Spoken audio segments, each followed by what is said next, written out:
What you do is you go where the story takes you. I mean, you really sort of, sometimes you have to be on location because it just demands it.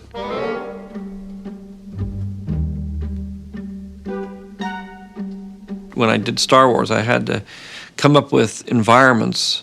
You know, if you think of outer space and you think of other planets, they're all basically deserts. So that was a natural.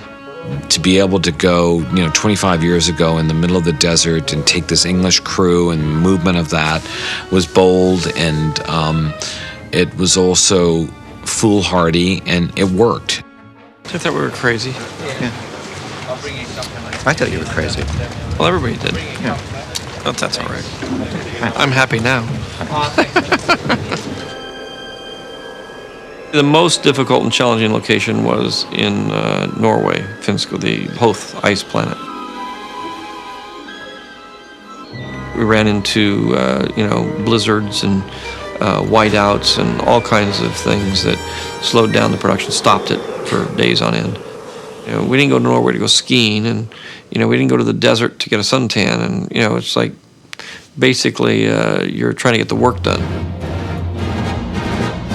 That was a different era in filmmaking history then. In those days, virtually everything had to be built physically, whereas we have much more flexibility now in the digital arena. We're getting closer and closer to where we have to shoot less and less on location. Serve il minibus perché hanno delle cose da trasportare in albergo. When we were doing episode 2, we were going to Italy for less than a week. We were going to Spain for less than a week. Tunisia just over a week. England just over a week. It becomes a really interesting challenge in terms of the movement of people, the feeding of them, making sure that they're taken care of. Yeah, arriving to Travagliare. Ah! Ciao ragazzi.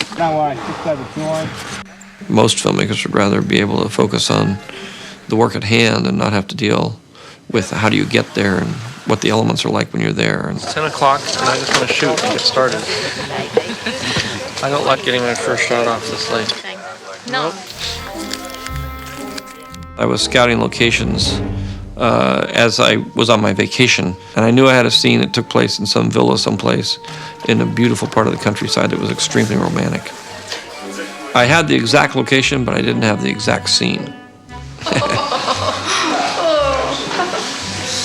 I saw a picture of Lake Como, one of the locations in Italy. It's just surrealistic. It looks like it belongs in Star Wars. Before this, I've never been outside of North America, so it's my way of seeing the world a little bit right now, too. I think the thing I enjoy about locations in general is just the feeling that you're not in control, that anything can happen. The case with the rain is you look at George, he looks at you, we're in a digital environment, you have such control over every single frame. We looked at each other and said, hey. It's God's way of describing the scene. It could be worse. It could be snowing. Tomorrow we go to Tunisia. Africa. Desert. Very hot. And action! Just think, 24 years ago, I vowed never to return to this awful planet. And here I am, doing it again. We seem to be made to suffer. It's our lot in life. I know a few of the actors that would rather not be out here. It hasn't changed too much. It's our little funky set. All the little set pieces have been rebuilt, but these are the original little earthen craters that were there before.